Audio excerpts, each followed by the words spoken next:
영어동화 읽어주는 자매입니다. 오늘은 8C Mysteries The Vampire's Vacation을 chapter 5부터 11까지 읽어보도록 하겠습니다.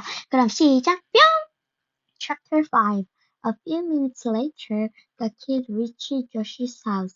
Josh marched around the house to the backyard. His twin brothers Brian and Bradley were playing with blocks on the picnic table. Under the table, Josh's dog Paul was sound asleep. "Where's Mom?" Josh asked the twins. "I'm out here," came a voice from the vegetable garden. Josh ran toward his mother, yelling, "I need some garlic." Ruth shook her head. "Do you think Josh is serious about this vampire stuff, or is he just fooling around?" she asked Dink. Dink shrugged. "I think he really believes the guy is a vampire," he said. "What do you think?" Arthur said. "I don't believe in vampires," Dink said. "But what about the Spanies?" Dink and Arthur sat at the table with Brian and Bradley. The twins each had a pile of letter blocks and were trying to make words. What are you spelling?" Dink asked them. "Our names, but we don't know how to spell," Bradley said. "I'll help you," Arthur said. Do you know what letter your names begin with?" "B," both boys yelled. They each picked out a B block. "That's right," Arthur said. She selected 4 more blocks to spell out Brian. "That's first Brian," she said. She chose some more blocks and spelled it Bradley. Josh came and sat down with them. He had an omelette of green stalks with white balls on one end, cried Brian, smiling. "Yuck!" yelled Bradley. The 2 boys raced away from the table, holding their nose. "So this is what garlic looks like when it's growing," Dink said, sniffing one of the stalks. Ruth held her nose. Did you tell your mom why you want the garlic, Josh?" Josh grinned shyly. "I didn't tell her about Vampire Man," he said. "I just said I needed garlic for an experiment." Josh started waving stalks together. "I think I'll pass on the garlic," Dink said. "Okay, but don't try to steal mine when the vampire snacks up on you," Josh said. "I wish I could remember where I saw him before today," Arthur said. She spelled it out, the tortilla with blocks. "You forgot his first initiative," Dink said.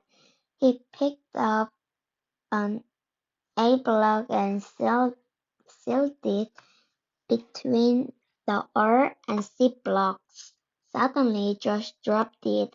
His garlic stalks. The block spelled it Dracula.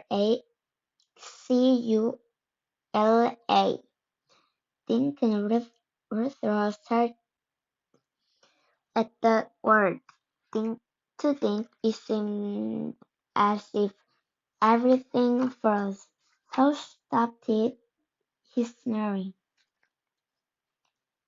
"Now do you guys believe me?" Josh whispered. "Well, okay," Arthur said after a minute.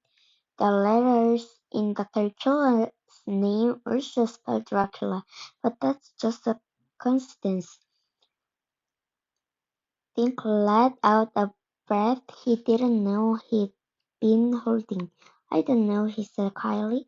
"The bandits on Mr. Pesky, Ellie, and Mr. Linklater could be a coincidence. And anyone could want a black cape, but this." Dink ran a finger along the 7 blocks that spelled Dracula. "This can't be a coincidence." Arthur sighed. "Okay, I guess I agree that this is all a little spooky," she said, "but I still don't think that Dracula is a vampire. I don't believe in vampires, like I don't believe in ghosts. I don't believe in ghosts either, Dink said, but I do believe what I see. I think we should go talk to Officer Fallon. Okay, let's go see if he believes in vampires, Arthur said. Wait a sec, Josh said. He had finished waving a loop of garlic stalks. It was too small to slide over his head, so he plopped it on top of his hair like a crown. How'd that look? He asked. Like a smelly salad, comment you think. Chapter 6. Josh called Paul and clipped the leash to his collar. Mom, I'm going into town with Dink and Ruthros. He called toward the vegetable garden. His mom's face popped up. Okay, but please don't stay alone, she said. I need you to watch the twins while I dash to the mother later. Are you wearing your garlic to see Officer Fallon? Arthur's asked. Just grinned. Oops, I forgot. He laid the garlic crown on the picnic table. He broke off one garlic bulb and stuck it in his shirt pocket. No vampire dude is getting me, Josh said. The kids cut through the elementary school grounds to reach Main Street. Then they took a ride on Oak Street and past people spun on their way to the police station. Paul tugged Josh toward the pond. He took a few laps of pond water, scaring a frog. The frog popped into the water and disappeared. Dink found Officer Fallon washing his creature behind the police station. He had removed his shoes and socks and rolled up his pant legs. Hey kids, hey Paul, the police chief said. He dropped the sponge into a cat walked over to the bench and sat down. Have you come to help me wash my car? The kids sat on the lawn near the bench. Paul crawled under the bench and sighed. Your car doesn't look very dirty, Arthur observed. Officer Fallon grinned. It doesn't really need washing, he admitted. I just wanted to come out here and get my feet wet. He wiggled his toes in the grass. Say, watch the smell. Officer Fallon looked under the bench.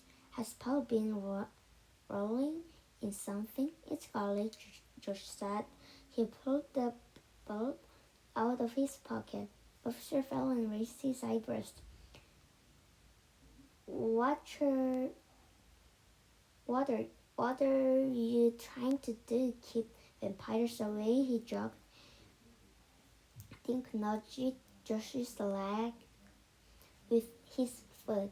Tell him, Josh. Josh put the garlic bulb back in his pocket.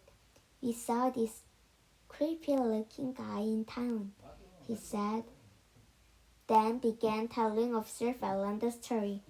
As he listened to the three keys, Officer Fallon leaned toward with his elbows on his knees. Let me get this straight, he said. This man is black, went into Alice but didn't come out again. And then you saw a band-aid on Alice's neck? The same thing happened when he went into the bookshop, Dink said. The guy had vanished, and Mr. Pesky had the band-aid on his neck. We found out he's staying at the Shangri-La, Josh went on. And guess what? Mr. Linkletter had on a band-aid too. The guy we saw signed it into the hotel as Dr. Dracula, Arthur said it.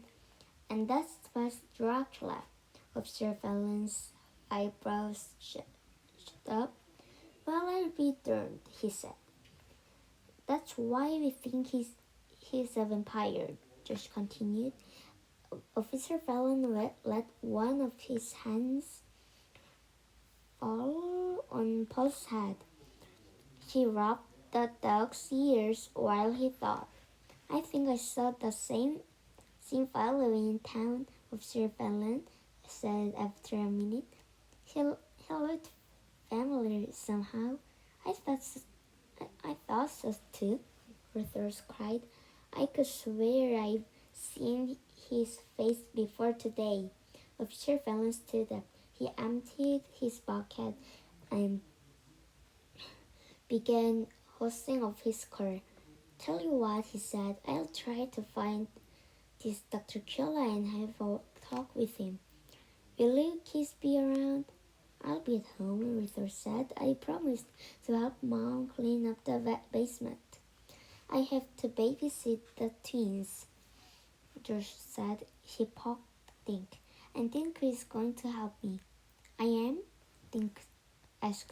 Said Dink. Officer Fallon shut off his hose. Okay, I'll let you know what I find out about the vampires, said winking at the kids.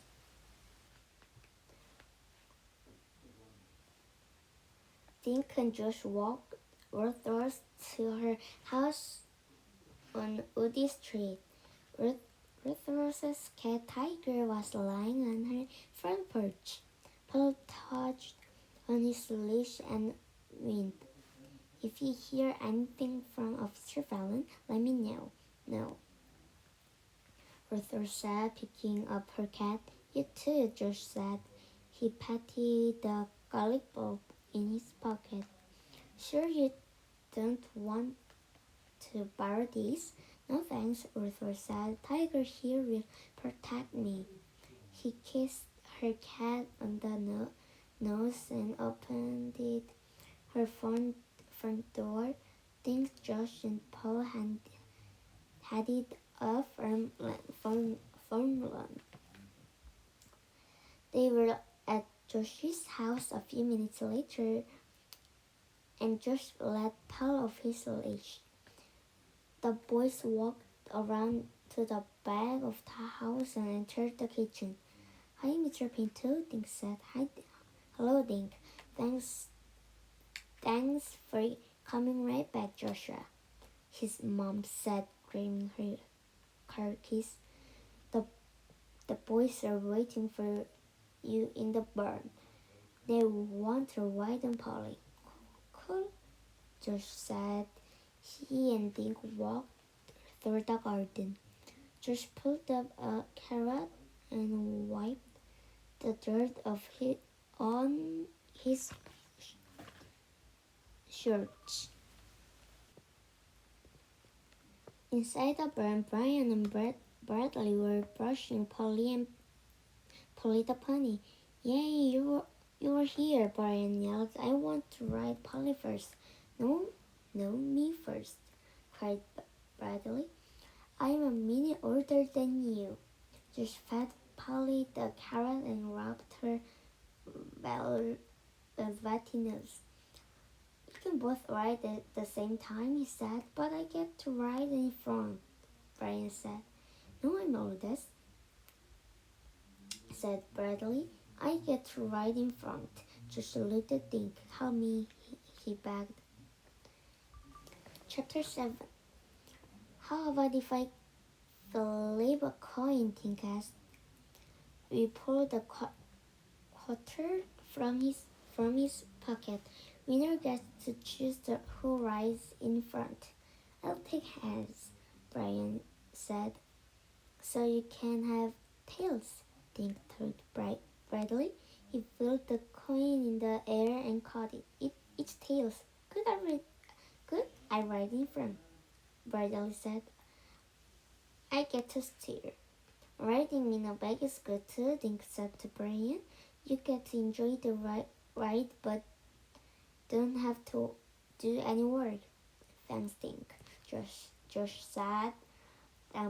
He led Polly to an upside-down wooden box. Bradley climbed on the box. Then Josh boosted him onto Polly's bare back. Dink helped Brian up behind his twin brother. Hold on to Bradley, Dink said. Let's run fast, Bradley yelled. You're not running, Josh said. We'll take a nice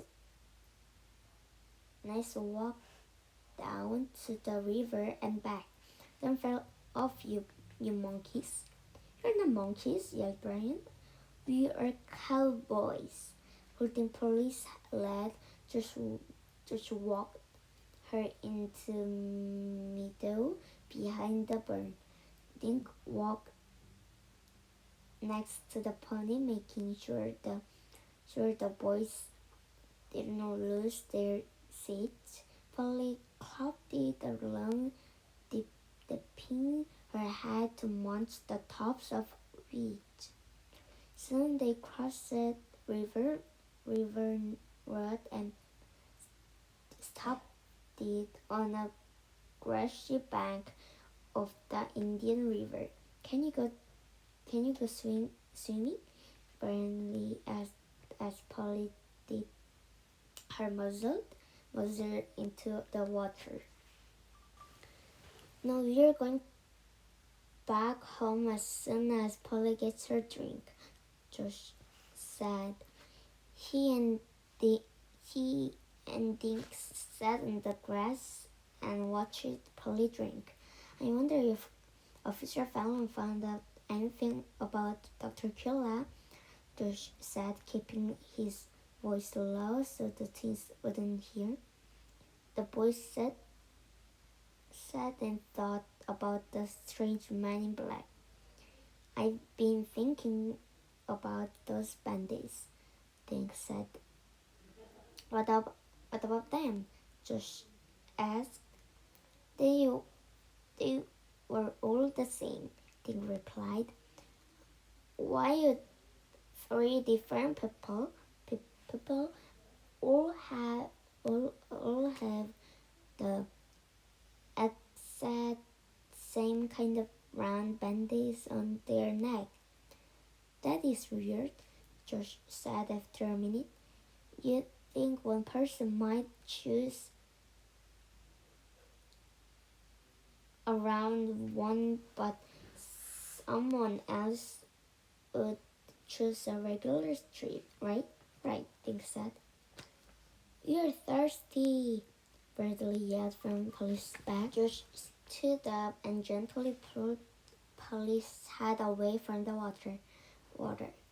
Let's go home, girl, he said.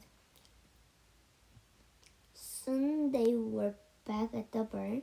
Dink helped Brian and Bradley off Polly's back, and the twins raced toward the house. Let's go call Ruthers and see if she heard from Officer Fallon, Josh said as he led Polly into the corral. Dink and Josh walked across the yard to the kitchen door. The twins were standing in front of the open refrigerator, fighting over a carton of apple juice. Freeze! Josh yelled. The boys turned to look at him. Okay, now please hand me the juice. Wash your hands and see, Josh said. The twins did as they were told, and Josh poured 4 glasses of juice. He got a box of cookies from a shelf and gave each boy one. Josh and Dink took their snacks over to the telephone on the whole table. The light on the answering machine was blinking. Maybe it's a message from Officer Fallon, Josh said. He hit the play button, but instead of the police chef's voice, they heard Ruth's. She said, "Guys, I figured it out. Meet at the Shangri-La." Josh looked at Dink. Figured out what? He asked. Maybe she figures out who your mystery man is, Dink said. Remember, he thought his looks familiar. Chapter 8. A few minutes later, Dink and Josh walked into the lobby of the Shangri-La Hotel. Mr. Linklater was standing behind his counter staring at the door. "Hi, Mr. Linklater," Josh said. "Ruth said to meet her here. Have you seen her?" Mr. Linklater nodded. "Yes, I saw her about 20 minutes ago with Dr. Kula." Dink's eyes went to the little round bandage on Mr. Paskey's neck. "Do you know where they went?" he asked. "No, I didn't notice," Mr. Linklater said. "They sat and talked here in the lobby.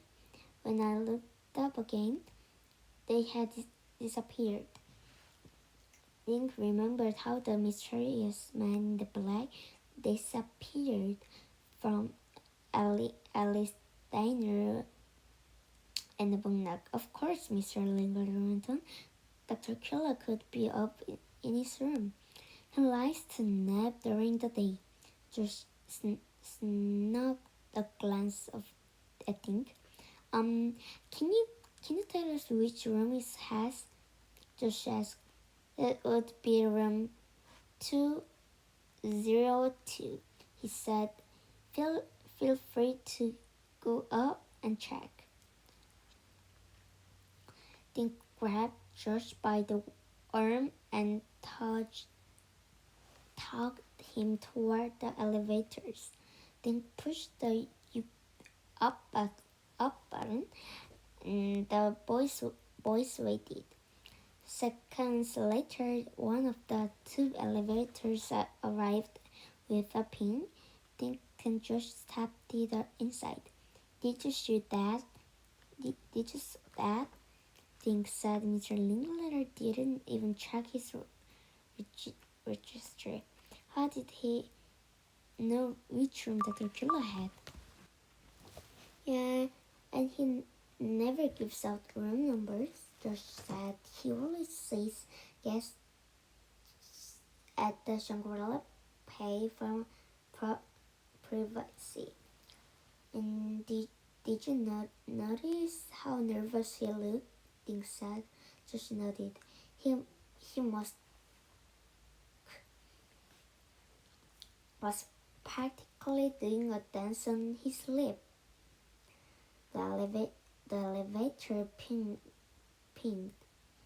As the door slid open, Dink and Josh stepped into the long corridor and stood listening. No one was in the hallway, and it was very quiet. The small wall lights cast a dim glow onto the carpet. "This is creeping me out," Josh whispered. What if that guy is in his room, just waiting for us?" "Right now we have to find Ruthers," Dink said. He pointed to room 202. "Let's go."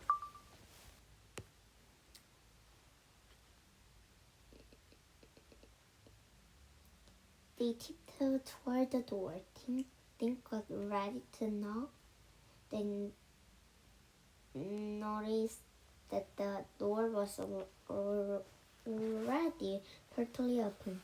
He raised his eyebrows at Josh, who was staring back at him. Dink pushed the door open a few more inches. Dr. Killer, he called through the crack. Anyone here? No answer came. Josh nudged the door fully open with the toe of his sneaker. There was no one in the room. The boys saw a TV set, a desk, and one armchair, and night tables with lamps on both sides of a neatly made bed. It looks like no one is staying here, Dink said. Mr. Linkletter did say room 202, right? Josh nodded. The boys tiptoed into the room for a better look. Dink felt goosebumps marching up his arms and legs. Then he noticed a loud hum. The air conditioner is blasting, he said to Josh with a shiver. It's freezing, Josh answered. He walked across the room and stopped at the closed door. She looked at Dink. Should I open it? Dink nodded. He pulled the classic door hurrying over for a look. On the floor sat a black leather suitcase hanging up above a dove. The suitcase and hanger was a long black cape. He disappeared again, Josh whispered. Let's get out of here, Dick said. We have to find Arthur's. Maybe we should went back home, Josh suggested. Maybe, Dick said, and they walked toward the door.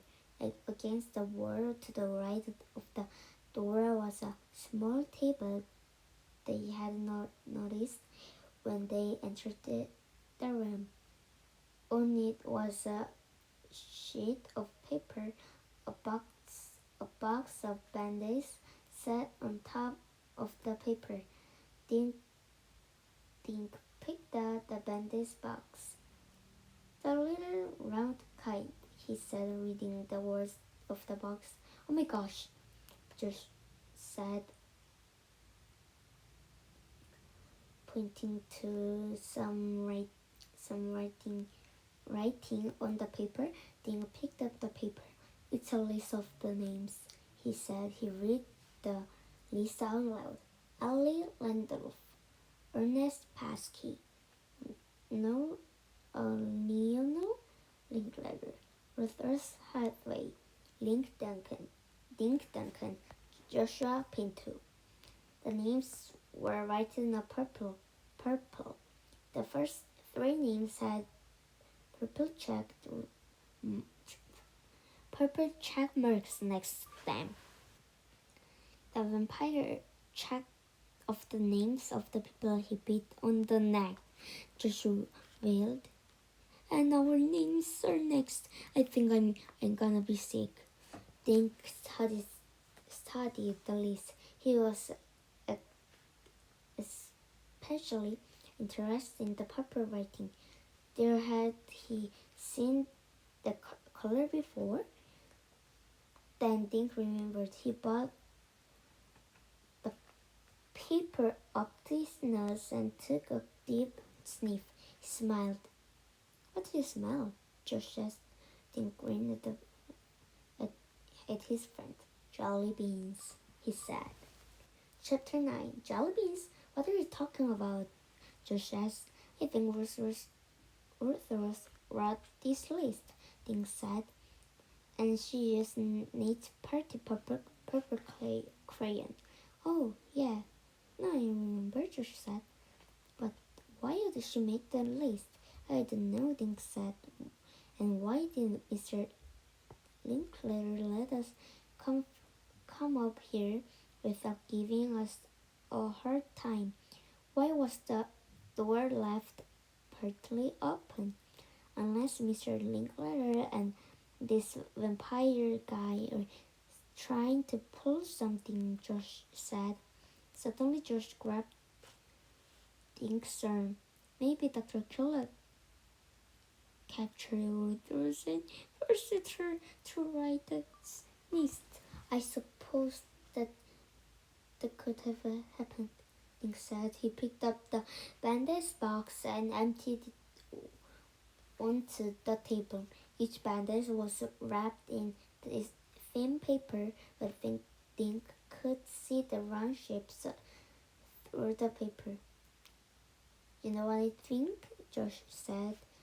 Josh shook his head. I can't think at all. He said, my brains feel fried. I think these band-aids belong to Dr. Gilla, Tink said, and I think he gave one to Ellie.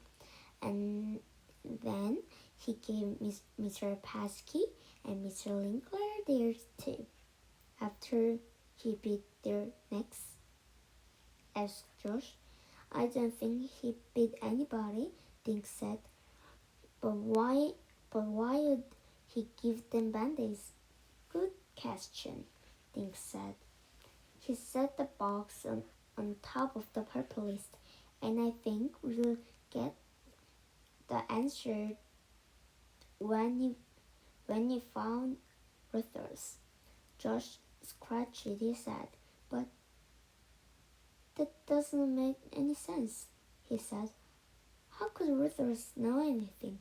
She's just as confused as we're about what's going on. Dink shook his head. No, her phone message said she'd figure it out, he said. Unless they are hiding in the closet, a different voice responded. Dink tried to push through the wall behind him. He tried to shrink. He could close his eyes and willed himself to become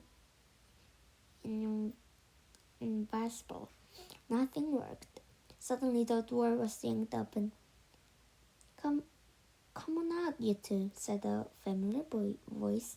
Dink opened his eyes and peeked from behind the vampire cape. Rufus was standing in the open closet doorway with a big grin on her face. Chapter 10. Rufus backed up as Dink and Josh stepped out of closet. Behind her, 5 other people were in the room. Ellie leaning against the wall, wearing her uniform and apron. Mr. Paskey and Mr. Linkler were sitting on her edge of the bed. Officer Fallon was sitting in the big chair in the corner. The fifth person was like Dr. Akula, dressed all in black. He sat, taking off his dark glasses, and was sitting on the floor, leaning against the wall at the desk. Everyone was smiling at Dink and Josh and watching their faces. What's going on? Josh asked. The man in black stood up and stopped his mind.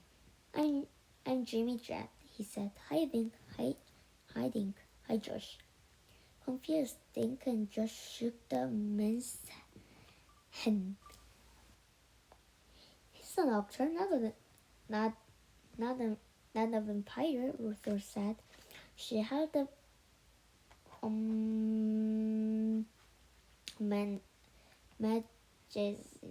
magazine. It showed a picture of Jimmy Jack wearing the same black clothes. The caption read, Jimmy Jack jumpsuit changed to play Dracula. He had a new movie coming out, Jimmy just said. I played Dracula. Remember I said he looked familiar? Ruther said, I saw this when you were helping my mom with the old newspapers. I totally forgot until I saw Jimmy on TV when I went home after we talked to Officer Fallon. Dink had 100 questions, but he didn't know which one to ask first. He did ask. Can you sit down? I don't know about Josh, but my legs feel all wobbly. Mr. Linkletter made room on the bed. Sit here, he said.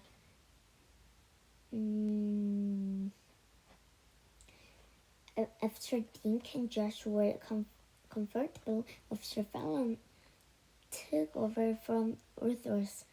When you kids left me, I came over here to meet this mysterious man in black. He waved at Jimmy Jett, who grinned. I found him and Mr. Linkletter together, chatting like old friends. That's what I learned, that your vampire was an actor from New York. Jimmy made a little bow.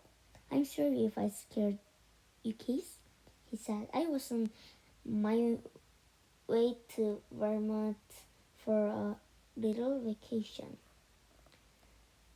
Greenland looked like a nice place to stop, so I did.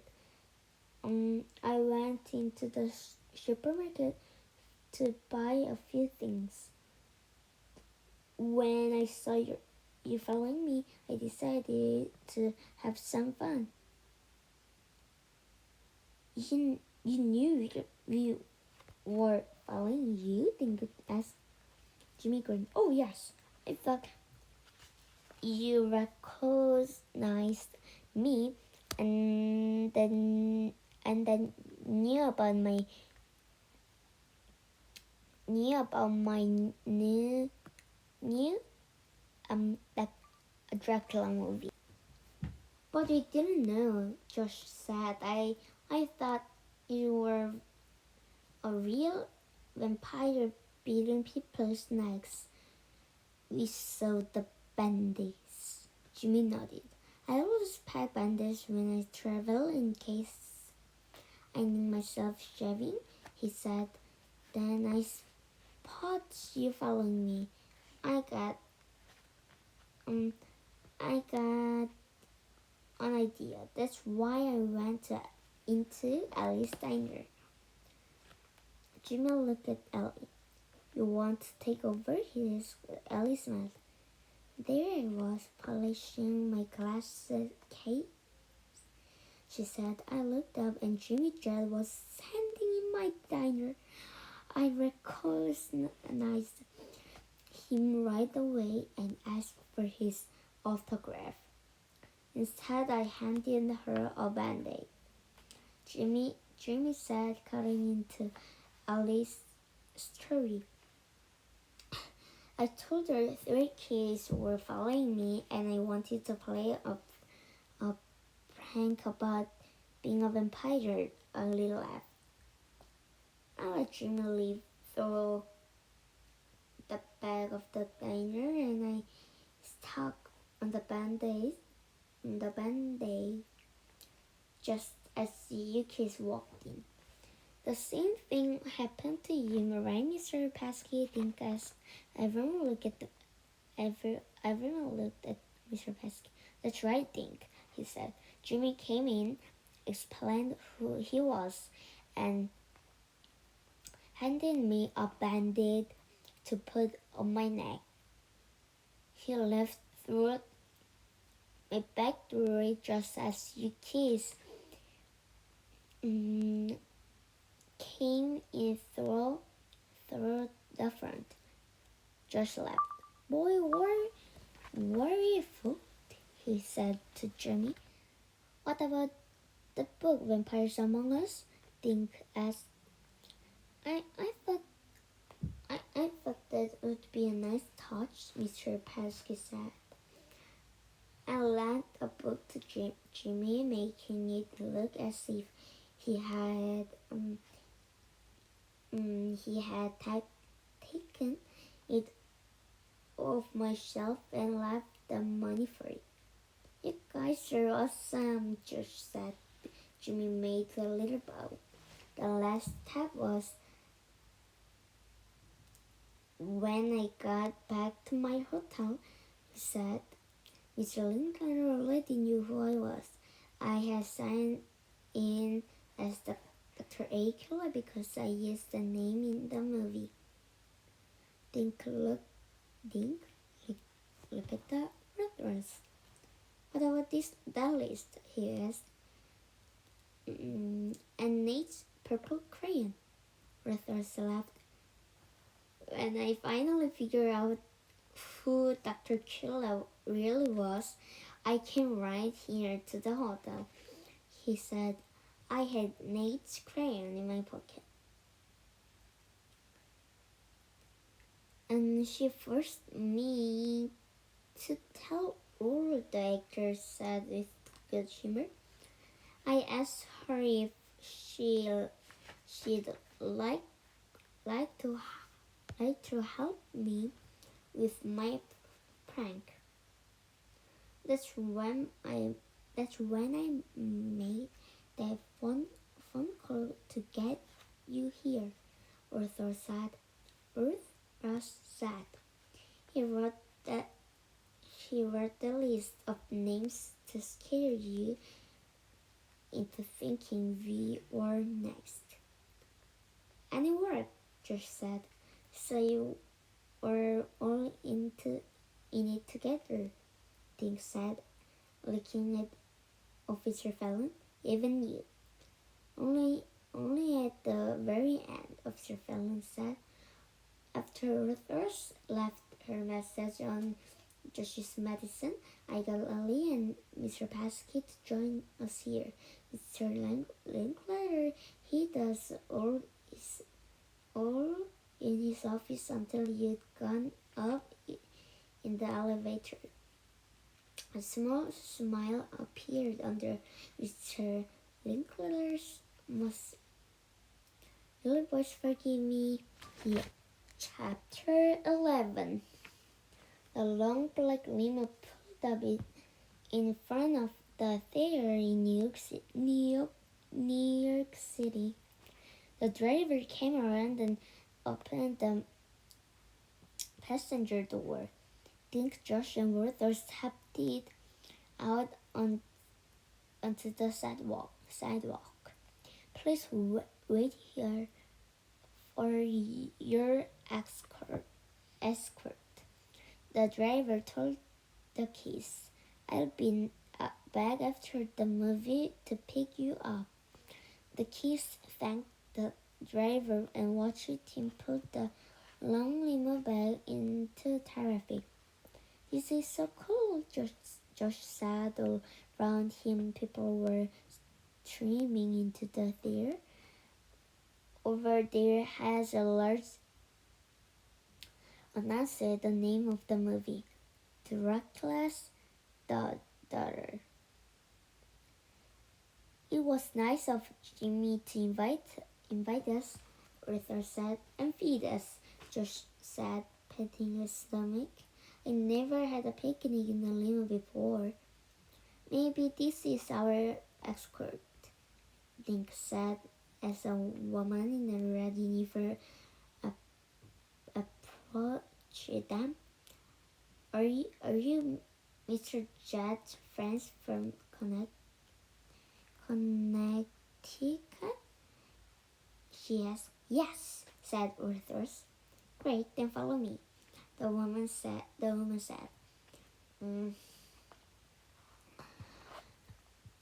She led them into the theater and then to a bank of elevators. You'll be sitting in a special viewing box, the woman said as the elevator rose. The elevator stopped it, and the kids followed the escort down a high carpeted hallway to a small door. Right in here, he said, and pushed it. The door opened. The kids walked into a small room into 4 seats. From here, the kids could see the screen and the rest of the audience.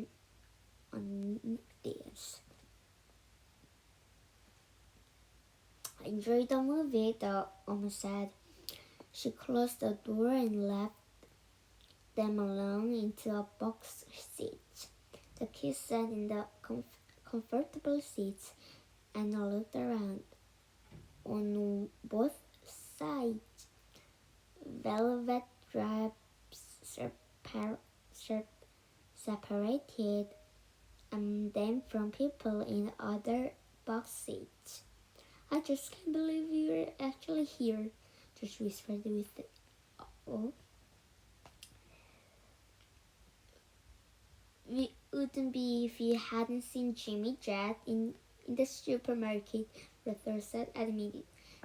Said Josh with a grin. Did you really think he was a vampire? Before Josh could answer, the theater lights dimmed. Down below, the audience became quiet. The curtain in front of the screen slowly parted, and creepy music began to play. Behind the keys, the small door opened again. A man in a black cape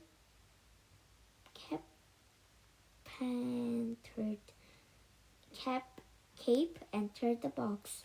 He sat down in the fourth seat, which happened to be the next Josh. Josh turned. Is that you, Jimmy? He asked. The man smiled, waving the long white fangs, pink caps, and Ruther's giggled. The man took out his fudgy and fake fangs. Yeah, it's mine, Jimmy just said. It's me. Jimmy just said. I brought these for you.